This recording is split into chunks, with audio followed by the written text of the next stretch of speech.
je vous propose d'ouvrir la parole du Seigneur dans le livre de la Genèse, au chapitre 12, et nous lirons les 3 premiers versets. Genèse, chapitre 12, les 3 premiers versets. Nous allons ce matin réviser nos fondamentaux.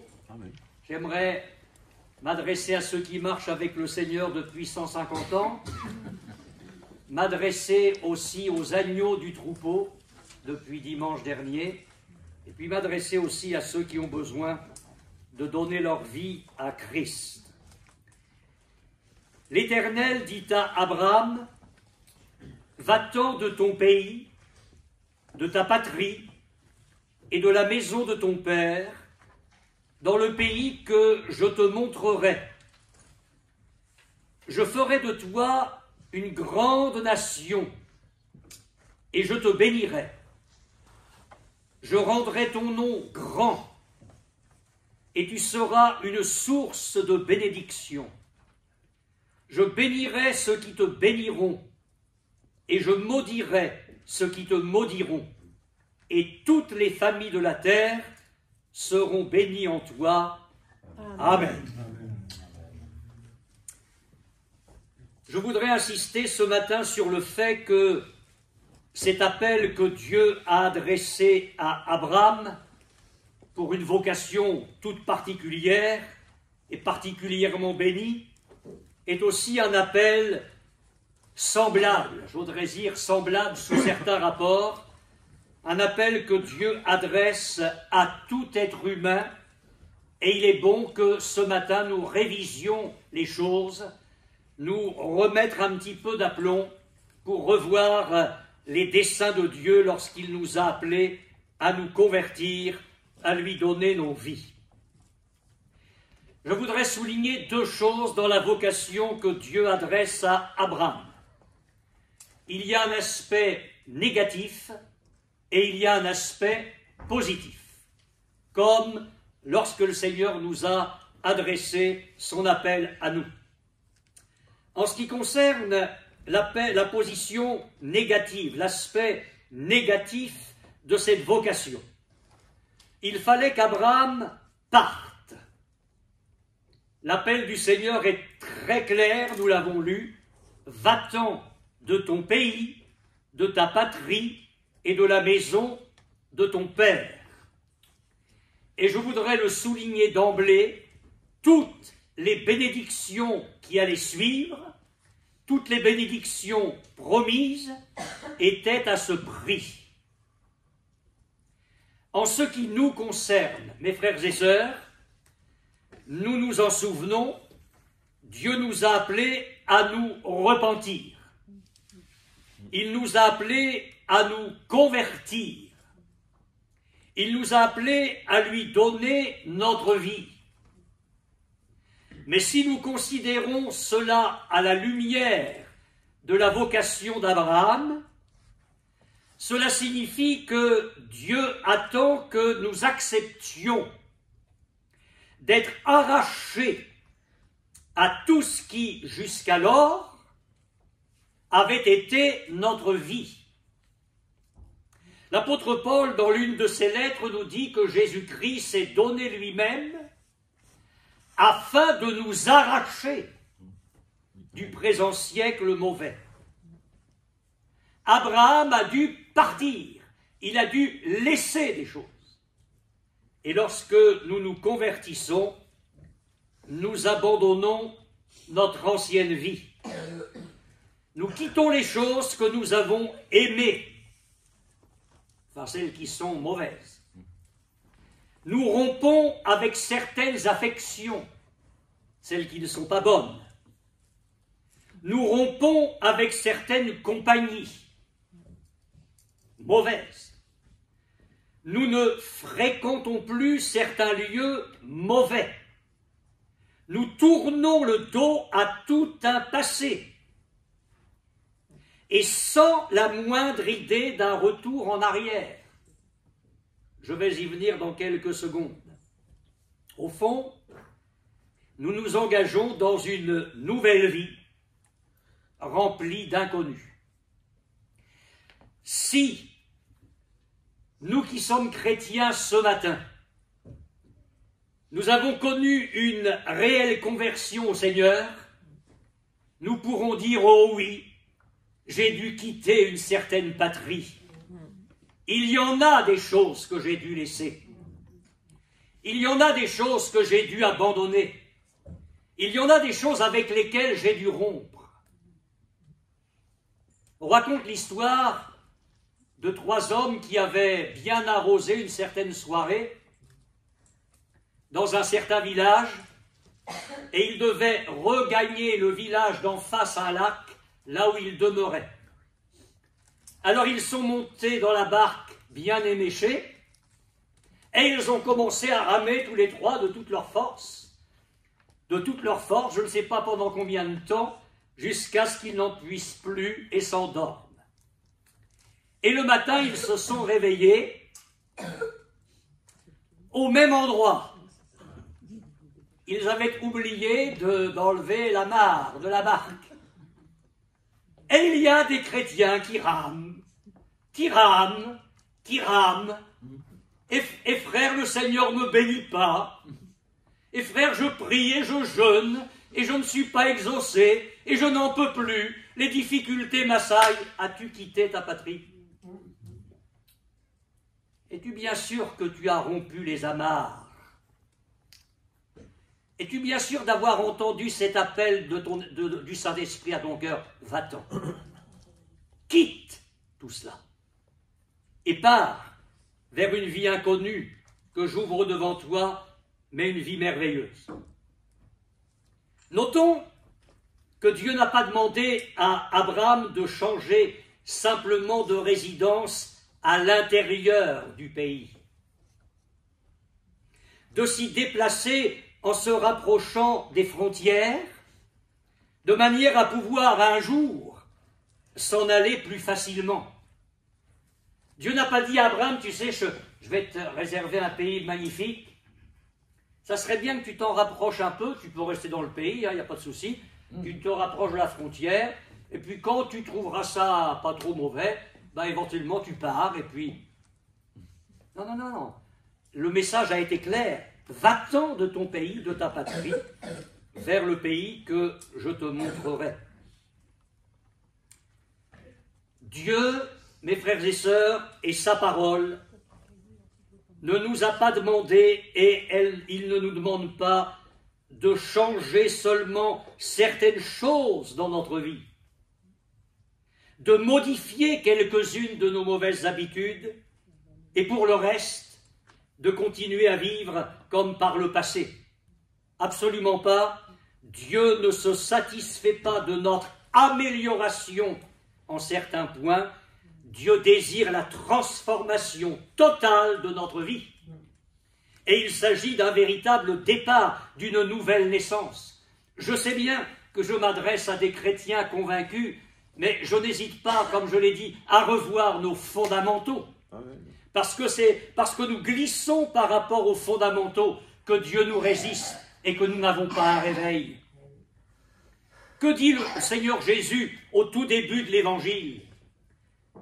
Si un homme ne naît de nouveau, il ne peut voir le royaume de Dieu. Si un homme ne naît d'eau et d'esprit, il ne peut entrer dans le royaume de Dieu. Il faut que vous naissiez de nouveau. Mais l'expression nouvelle naissance, ça veut tout dire. C'est une nouvelle vie, un nouveau départ, et non pas une amélioration. Notez que c'est la vocation même de l'Église. Le mot Église, dans le texte original grec, c'est ecclésia. Alors il y a un petit mot, puis un autre un peu plus long, ecclésia. Et ce mot signifie appeler hors de. L'Église n'est pas formée de pécheurs qui se sont améliorés. L'Église véritable n'est pas formée de gens qui ont un peu abandonné le monde.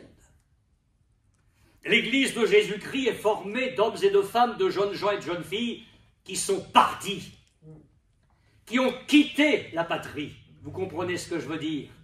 et qui ont vécu une vie nouvelle avec le Seigneur. Ils ont été appelés du monde et le Seigneur les a tirés du monde avec tout ce que signifie cette vie-là pour former avec eux et avec elle son Église. Le jour de la Pentecôte, après le discours de l'apôtre Pierre, les 3000 ont eu le cœur vivement touché et ils ont dit aux apôtres, mais hommes frères, que ferons-nous? Et Pierre a dit, repentez-vous et que chacun de vous soit baptisé au nom de Jésus-Christ pour le pardon de vos péchés et vous recevrez le don du Saint-Esprit. Je m'adresse à mes bébés, c'est de ça dont on va parler cet après-midi. Vous recevrez le don du Saint-Esprit et je vous le dis dans la foi, Dieu va vous baptiser du Saint-Esprit. La promesse est pour vous, pour vos enfants et pour tous ceux qui sont au loin, en aussi grand nombre que le Seigneur notre Dieu les appellera. Et par plusieurs autres paroles, il les conjurait et les exhortait disant, sauvez-vous de cette génération perverse et corrompue. Il ne s'agit pas de rester dedans, mais de nous sauver de cette génération perverse et corrompue. Dans le texte hébreu, le Seigneur a dit littéralement à Abraham, va hors de ton pays, hors de ta famille, hors de la maison de ton père. Alors bien sûr, si vous êtes converti, Dieu ne vous appelle pas à quitter votre mari, ou votre épouse, ou vos parents. On comprend bien ce que ça veut dire en ce qui concerne notre vie chrétienne. Il y a une rupture avec le passé. Voilà pour l'aspect négatif. Est-ce que vous avez bien compris? Oui? L'aspect positif. Parce que Dieu ne nous amène pas à faire le vide pour nous laisser dans le vide. Dieu nous amène à faire le vide de ce qui est mauvais pour nous remplir de ce qui est bon. Amen. Alors Dieu dit à Abraham, va-t'en de ton pays, de ta patrie, de la maison de ton père, dans le pays que je te montrerai. Quel bonheur! Abraham n'aura pas à errer à l'aventure. Il n'aura pas à chercher sa route. Dieu s'engage à le conduire. Le pays lui sera désigné. Rappelez-vous dans Jean 10, alors que le Seigneur parle de lui comme du bon berger, il rentre dans la bergerie, le portier lui ouvre, et selon la coutume, à ce moment-là, il y avait dans cette grande bergerie des brebis appartenant à plusieurs bergers. Alors Jésus dit qu'il est le bon berger et il appelle les brebis qui lui appartiennent. Donc ces brebis-là sortent. Jésus dit, il les conduit dehors. Et il ajoute, il marche devant elles et les brebis le suivent parce qu'elles connaissent sa voix. Amen. Le Seigneur nous a appelés à sortir. Mais maintenant, nous n'irons pas à l'aventure. Dieu disait à Abraham, dans le pays que je te montrerai, et dans l'évangile, Jésus dit, mais je suis votre berger, votre bon berger, je vais marcher devant vous. Amen. Et vous n'aurez qu'une chose à faire, c'est de me suivre. Amen. Et vous me suivrez parce que vous connaissez ma voix. Ailleurs, dans ce même évangile de Jean, Jésus dit, je suis la lumière du monde, celui qui me suit ne marchera pas dans les ténèbres, mais il aura la lumière de la vie. Amen. Je me mets à la place d'Abraham. Rappelez-vous ce qu'on a dit il y a 15 jours, le Père de gloire lui apparaît. Il lui adresse cet appel. Alors je suis Abraham ce matin, quelques secondes. Mais Seigneur, où est ce pays? Par où faudra-t-il passer? Je n'ai pas de GPS. Quel est le chemin qu'il faut prendre? Abraham n'a pas posé ce genre de questions, il valait mieux. De toute façon, Dieu n'a rien dit à ce sujet. Tu sors, ça c'est ce que je te demande, tu sors, et tu vas aller dans le pays que je te montrerai. Autrement dit, il fallait la foi. Il fallait une pleine confiance en Dieu. Mes frères et sœurs, il en est ainsi dans notre vie spirituelle. Je le dis à nos frères et sœurs nouvellement baptisés, et je le dis à chacun de nous, eux, ils font leur premier pas depuis une semaine, nous faisons nos pas depuis quelques années, certains quelques dizaines d'années, mais ça vaut toujours pour aujourd'hui. Il nous faut, dans cette nouvelle vie avec Dieu, la foi et la confiance dans le Seigneur. Nous avons tenu jusqu'à aujourd'hui. Quelle sera la route demain? Quelle sera la route après-demain? Nous n'en savons rien. Il nous faut courir dans la carrière qui nous est ouverte en ayant les regards sur Jésus, celui qui fait naître en nous la foi et qui l'amène à la perfection. La parole de Dieu, mes frères et sœurs, est là pour nous diriger. C'est la boussole de notre vie. Le psalmiste disait au psaume 119, verset 9, « Comment le jeune homme, la jeune fille, la femme, rendra-t-il pur son sentier en se dirigeant d'après ta parole ?» Alors il y a une réaction tout à fait inverse, c'est de dire « Mais Seigneur, comment me mettre en route sans même savoir dans quel pays je dois me rendre ?» Quand même, pasteur, Dieu aurait pu au moins me donner quelques explications. Je ne peux pas me mettre en route dans de telles conditions, ce n'est pas raisonnable. Mais Dieu ne demande pas que nous nous placions sur le terrain du raisonnable. Il nous demande la foi, Amen. La confiance d'un enfant en son Père. Sors, sors. Et puis après, pour le reste, fais-moi confiance, je vais te conduire dans un pays, c'est moi qui te le montrerai. Amen. Alors il n'y a pas eu tous ces raisonnements, toutes ces hésitations dans la bouche d'Abraham. Il choisit de faire pleinement confiance à Dieu. Vous remarquez aussi que l'Éternel ne place pas Abraham sous la contrainte, mais il attire son âme. C'est le Dieu de gloire qui est apparu. Rappelez-vous ce que nous disions il y a 15 jours. Abraham a eu quelque chose, la vision de la gloire de Dieu, quelque chose qui a dû marquer sa vie. Le Dieu de gloire apparu à notre père Abraham, disait Étienne. Selon ce que j'appellerais ce matin l'appréciation de la foi, selon l'appréciation de la foi, le pays de l'Éternel était bien meilleur que le pays d'Our en Chaldée. Vous pouvez le croire, ça. Et quoiqu'Abraham n'ait pas encore vu ce pays, sa foi en appréciait la beauté et la valeur. Et sa foi lui permettait d'estimer que pour posséder ce pays, il valait la peine d'abandonner les choses présentes. Savez-vous pourquoi certains chrétiens connaissent une vie magnifique avec le Seigneur? Pourquoi ils entrent dans une révélation de plus en plus grande de Christ? Pourquoi ils se délectent par les trésors que l'Esprit de Dieu leur révèle dans sa parole? Parce qu'ils ont laissé tout ce qu'il y avait à laisser. Ils ont considéré tout cela comme peu, sans valeur. Et ils se sont dit, mais ce sont les choses de Dieu qui sont le véritable trésor de mon âme. Ce sont les choses d'en haut. Je vais m'attacher, je vais m'affectionner aux choses d'en haut. Je vais les rechercher, les désirer ardemment. Je vais me faire un trésor dans le ciel. Et c'est là que va être mon cœur.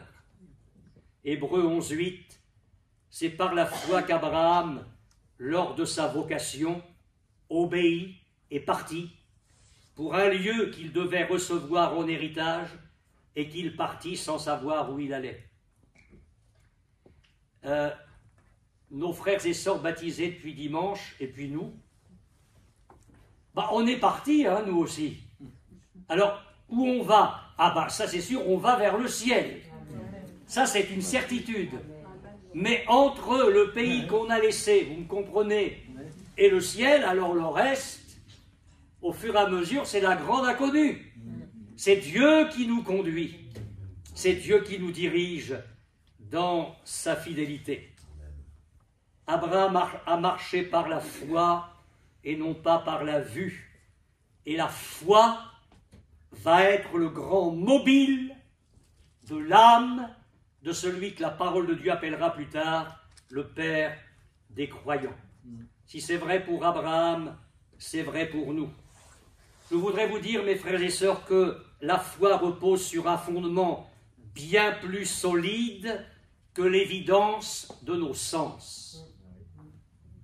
Ah oui, ah oui, la foi repose sur un fondement plus solide que celui de nos sens. L'ouïe, la vue, l'odorat, le toucher. Parce que ce fondement, c'est la parole de Dieu. Nos sens peuvent nous tromper. Vous me permettez la minute des enfants? Les enfants, regardez bien et écoutez bien. Vous ne réfléchissez pas, vous répondez simplement, spontanément, avec ce que vous voyez. Et les grands après. Quelle est la couleur qui est la plus grande des deux? Allez, vas-y Zoé. La plus grande. Qui est d'accord? Oui? Les grands. Pareil? Vous êtes bien d'accord? Bon. Quelle est la plus grande? C'est les deux mêmes. La violette? Les autres, vous êtes d'accord? Oui, vous êtes bien d'accord? Elles sont identiques. Si nous nous confions dans nos sens peuvent nous jouer des tours. Le fondement pour la vie chrétienne, c'est pas ce que je vois, et c'est sûrement pas ce que parfois le diable veut me faire voir. C'est pas ce que j'entends. Jésus n'a pas tenu compte de ce qui se disait à un moment donné. La foi regarde à Dieu, et la foi va voir comme Dieu voit. La foi va entendre comme Dieu entend. Nous avons besoin de comprendre cette grande leçon. La même foi et la même obéissance que celle d'Abraham nous sont demandées lorsque nous donnons notre vie au Seigneur. Encore une fois, nous entrons dans une vie nouvelle, complètement différente de l'ancienne. Nous ignorons, je l'ai dit, les choses qui nous y attendent. Que de questions, mes frères et sœurs, nous pourrions encore nous poser ce matin, même nous qui marchons avec le Seigneur depuis longtemps. Mais, frères, quels vont être les obstacles encore? Quelles vont être les souffrances? Quelles vont être les épreuves? Quelles vont être les difficultés? Je vais vous répondre. J'en sais rien. Je sais une chose, c'est que Dieu est fidèle. Amen. Et que nous pouvons avancer avec lui, parce que lui saura prendre soin de nous. Amen. Vous savez, Abraham ne serait jamais parti s'il avait voulu d'abord tout savoir du chemin du pays où il devait se rendre. Il y a des jeunes et des moins jeunes qui ne se convertissent pas, non pas parce qu'ils n'ont pas entendu l'appel, ils l'ont entendu, mais parce qu'ils aiment Our en Chaldée. Et ils ne vont surtout pas quitter ça. Ah non, non, non, j'aime trop le péché, j'aime trop les copains, j'aime trop les boîtes. Ah, tu restes à Our en Chaldée, tu vas périr avec les gens d'Our en Chaldée. Et puis il y a ceux qui aimeraient partir, mais ils se disent « Oh là là, c'est... » Il y en a des choses à laisser, il y en a des choses à... Oh, ça va pas être facile. Ah, ben il est certain que c'est sûr si nous attendons une vie facile, il ne faut surtout pas se convertir. Parce que la vie chrétienne, c'est pas une vie facile. Mais si ça va peut-être pas vous rassurer, mais les gens du monde non plus, ils n'ont pas une vie facile. Et c'est pire parce qu'eux, ils n'ont pas le Seigneur. Oui, amen. Alors je dis que si nous considérons les difficultés, nous n'avancerons pas et nous ne prendrons pas les bonnes décisions. Mes frères et sœurs, la première chose à faire, c'est d'obéir à Dieu sans hésiter. Amen. La suite lui appartient. Et au fur et à mesure de notre marche avec Dieu, nous allons découvrir, oui, j'ose le dire, les merveilles de la vie chrétienne. Parce qu'il n'y a pas que des difficultés dans la vie chrétienne, il y a des choses magnifiques. Et je dis que la beauté du Seigneur, la douceur de sa présence, la richesse de sa gloire dans nos vies, ça surpasse largement tout le reste. Nous pouvons apprécier Jésus, la puissance du Saint-Esprit, les saveurs de sa parole, et nous pouvons avancer avec joie, et nous allons réaliser combien nous aurions eu tort de douter et de ne pas obéir au Seigneur. Amen. Nous faisons le meilleur choix quand nous choisissons de partir avec lui. Amen. Et puis je voudrais aborder un dernier point ce matin, c'est que cet appel du Seigneur pour Abraham a été accompagné d'une promesse. Je ferai de toi une grande nation. Je te bénirai. Je rendrai ton nom grand. Tu seras une source de bénédiction. Oh, j'ai quelque chose à vous dire là-dessus. J'ai fait une découverte magnifique. Soyez patients. Je bénirai ceux qui te béniront. Je maudirai ceux qui te maudiront. Et toutes les familles de la terre seront bénies en toi. Amen. Chaque pas, notez ça, chaque pas dans le chemin de l'obéissance est accompagné de bénédictions réelles. Amen. S'il est vrai que Dieu n'a pas montré à Abraham tout ce qu'il rencontrerait en chemin, il valait mieux, il ne serait pas parti. Dieu a fait beaucoup mieux en lui adressant une merveilleuse promesse. Et je viens de la lire. Je ferai de toi une grande nation. Alors, replaçons-nous dans le contexte oriental. Parce qu'il faut se le replacer dans le contexte oriental.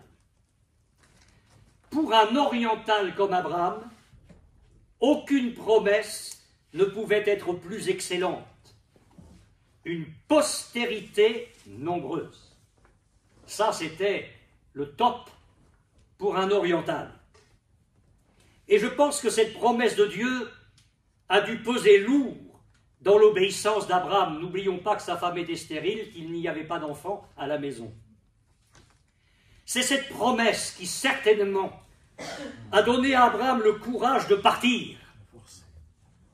C'est cette promesse qui a été son soutien et un stimulant tout au long de la route. Cette promesse qui a été pour lui la capacité d'aller de l'avant, qui lui a permis le triomphe sur les obstacles, la victoire sur les difficultés et les fatigues du chemin. Et ce qui a été vrai pour Abraham l'est pour vous, mon frère, ce matin. C'est vrai pour vous, ma sœur, ce matin. Dans sa parole, Dieu nous a fait une multitude de promesses. Écoutez bien ce que l'apôtre Pierre dit dans sa seconde lettre. Sa divine puissance nous a donné tout ce qui contribue à la vie et à la piété, afin que, par ces promesses que Dieu nous fait, nous possédions une formidable espérance. Dieu nous communique la vie, Dieu nous communique tout ce qui est nécessaire à la piété, et il désire que nous fuyions la corruption qui existe dans le monde par la convoitise pour devenir participants de sa nature divine. Quelle promesse magnifique! Amen. Ces promesses-là, mes frères et sœurs, devraient nous donner la force de persévérer. Repassons-les dans notre cœur, dans les moments très rudes. Repassons les promesses du Seigneur. Elles nous rendront toute l'énergie pour reprendre notre marche avec le Seigneur. Est-ce que vous croyez que Dieu veut vous bénir? Amen. Si vous avez du mal à le croire, relisez toute la Bible, hein, parce que Dieu a promis de nous bénir. Écoutez l'apôtre Paul. Béni soit Dieu, le Père de notre Seigneur Jésus-Christ, qui nous a bénis de toutes sortes de bénédictions spirituelles dans les lieux célestes en Jésus-Christ. Alors j'arrive à ma découverte. Je te bénirai. Mais le texte littéral parle d'autre chose. Dieu donne un ordre. Et Dieu dit, sois bénédiction. Sois bénédiction. Dieu a dit un jour que la lumière soit, et la lumière fut. Et je crois qu'il y a une parole pour l'Église ce matin. Et il y a une parole pour ta vie ce matin. Dieu s'adresse à chacun de nous. Et il nous dit, sois bénédiction. Qu'est-ce que ça veut dire? Ça veut dire que si, comme pour Abraham, nous acceptons de partir et de suivre le Seigneur dans l'inconnu, mais en comptant sur sa grâce, Amen.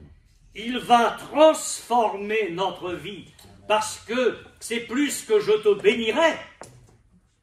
C'est Dieu dit, sois bénédiction, ta vie, ton être entier va être bénédiction. Amen. Sois bénédiction. Alors tu vas être bénédiction pour Sarai, ta femme. Tu vas être bénédiction un peu plus tard pour Isaac. Mais tu vas être bénédiction parce que je vais développer ta postérité. Et au-delà de ce que tu imagines, il faut que ta vie, ta personne tout entière soit une bénédiction. Amen. Ah oui, moi je vous dis ce matin, mes frères et sœurs, que j'ai ce vif désir, cette soif. Je ne veux pas être béni, je veux être bénédiction. Amen. Je veux être bénédiction. Et j'aimerais tellement que l'Église que nous formons ici ne soit pas formée de gens bénis, mais que Dieu transforme la nature même de notre Église. Amen.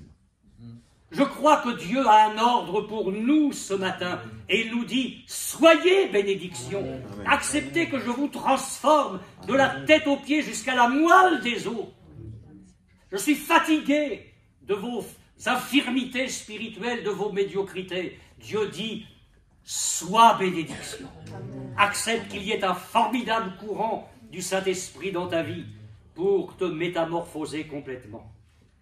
Alors l'étendue des promesses faites à Abraham, elle dépasse infiniment sa personne et même sa postérité.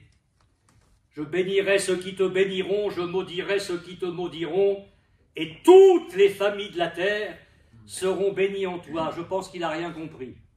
Il va le comprendre un peu plus loin, au fur et à mesure de sa marche avec le Seigneur. Là, je ne pense pas qu'il l'ait compris. Mais alors, au moment où Dieu parle à Abraham, cette promesse pouvait paraître démesurée. Imaginez un homme, il n'a pas d'enfant, et Dieu lui dit, toutes les familles de la terre vont être bénies en ta postérité. Ici, je rêve, quoi. Non, non, tu rêves pas, c'est le Dieu de gloire qui se manifeste à toi. Pour nous qui vivons 4000 ans après, nous voyons l'extraordinaire réalisation de ces paroles. D'Abraham est sorti le peuple d'Israël. Du peuple d'Israël est sorti Jésus, le Fils de Dieu, le Messie.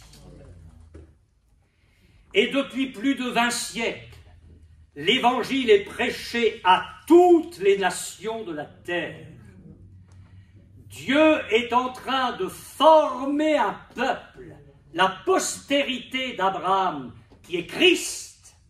Paul le dit dans l'une de ses épîtres, c'est Christ. Et de Christ, Dieu est en train de se former un peuple qui est l'épouse de Jésus-Christ. Dieu ne ment jamais. Amen.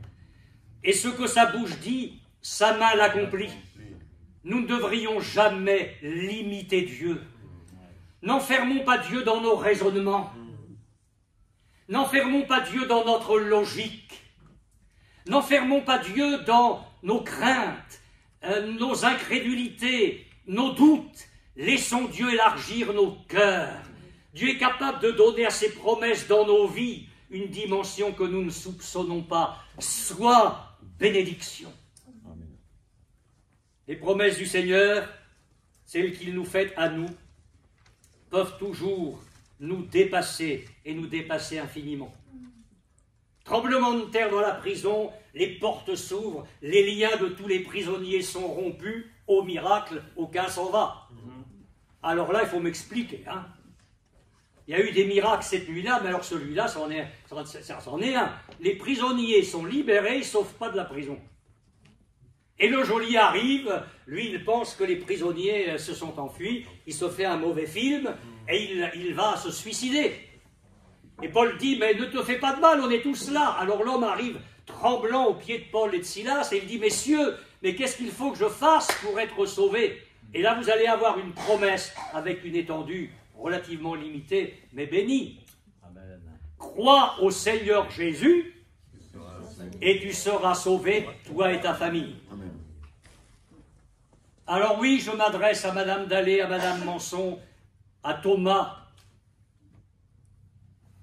à Naomi et à Déji. Et je leur dis ce matin, sois bénédiction. Amen.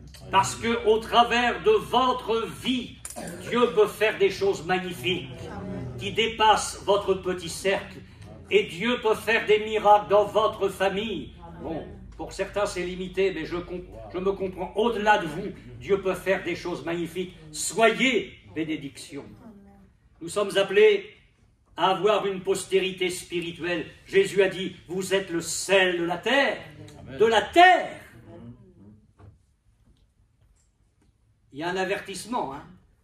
Mais si le sel perd sa saveur, avec quoi on va l'assaisonner?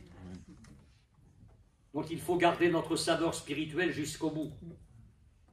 Nous pouvons, et il faut que ce soit l'attitude de chacun de nous, nous attendre à toutes les bénédictions de Dieu, à la condition de ne pas les retenir en nous-mêmes. Il faut les laisser jaillir vers les autres. Elles doivent, mes frères et sœurs, ces bénédictions, elles doivent traverser notre vie. Elles doivent traverser notre cœur pour aller plus loin vers d'autres vies.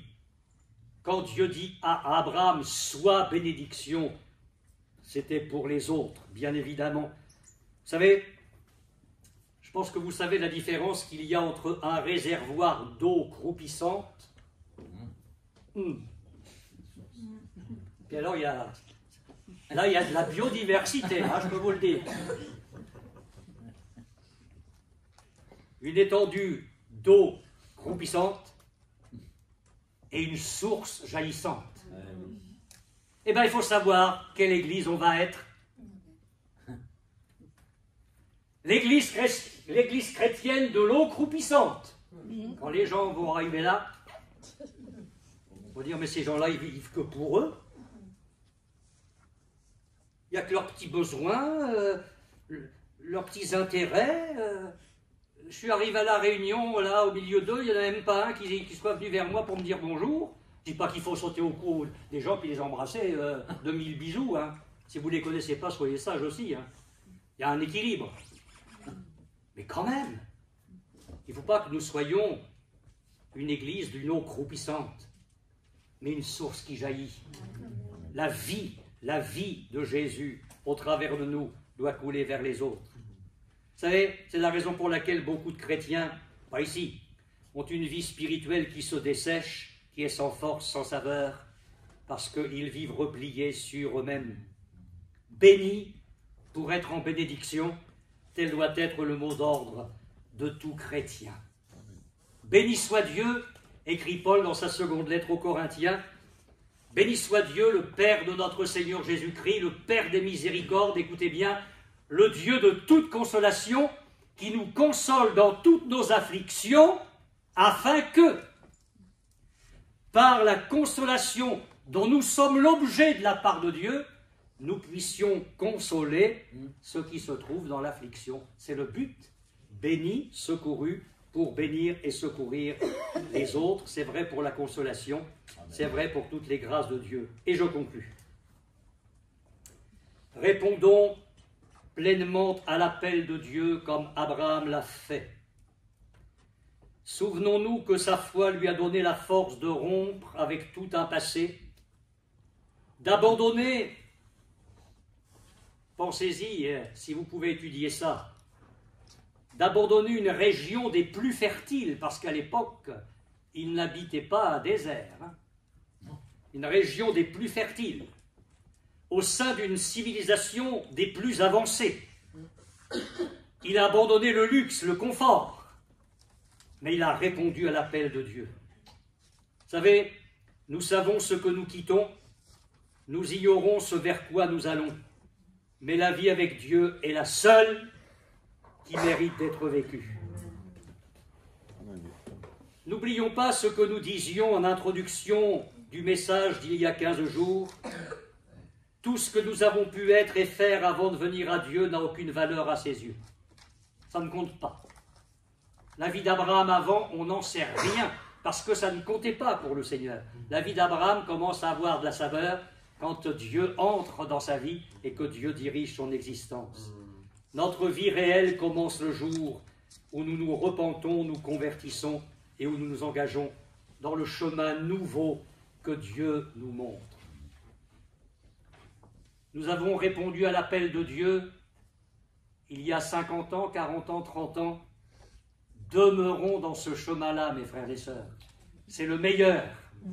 Ne laissons pas l'adversaire rogner notre foi, ternir notre joie. Restons là, c'est le meilleur. Nous avons eu des difficultés.